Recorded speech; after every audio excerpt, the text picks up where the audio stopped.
10, 9, 8, 7, 6, 5, 4, 3, 2, 1. Assalamualaikum warahmatullahi wabarakatuh. Di sini kami berdua ingin menyampaikan biografi Pangeran Diponegoro. Sebelumnya, perkenalkan nama siapa Tela. Nama saya Joko Nagarindo Al-Ghifari.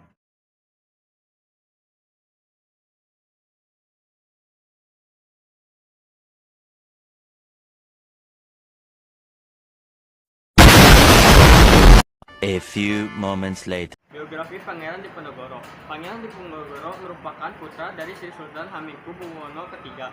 Beliau lahir pada tanggal 11 November 1785. Pangeran Diponegoro berasal dari Yogyakarta. Ternyata Pangeran Diponegoro merupakan julukan yang diberikan kepadanya. Nama asli beliau adalah Raden Mas Oto. Pangeran Diponegoro diberikan kepada beliau atas jasanya dalam memimpin perang Diponegoro atau perang Jawa. Perang disebut berlangsung cukup lama, yaitu sekitar 5 tahun. Tak hanya itu, perang Diponegoro juga menjadi salah satu pertempuran terbesar dalam melawan penjajah Belanda. Perlawanan Pangeran Diponegoro. Alasan Pangeran Diponegoro melakukan perlawanan selain karena ingin mengakhiri penjajahan di atas tanah Jawa, Pangeran Diponegoro memiliki alasan khusus di balik perlawanannya.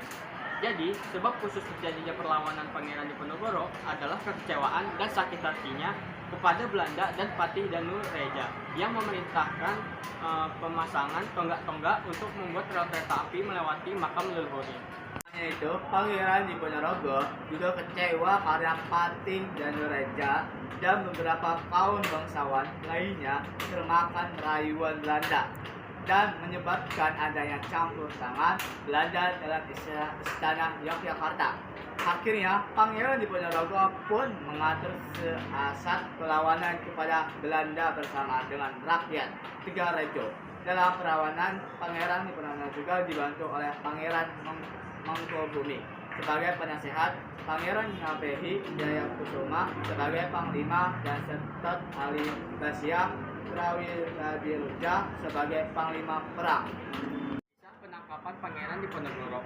Pangeran Diponegoro bersama dengan pasukannya melakukan perlawanan terhadap Belanda selama 5 tahun, yaitu sejak tahun 1825 hingga 1830. Selama perlawanan berlangsung, tentara Belanda dan sekutunya telah melakukan beberapa kali rencana penangkapan Pangeran Diponegoro.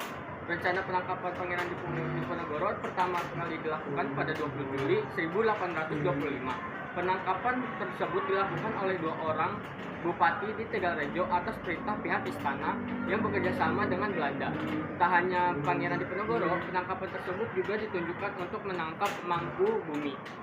Namun, usaha tersebut gagal karena Pangeran Diponegoro beserta pasukannya telah berhasil melarikan diri ke Goa Selaro.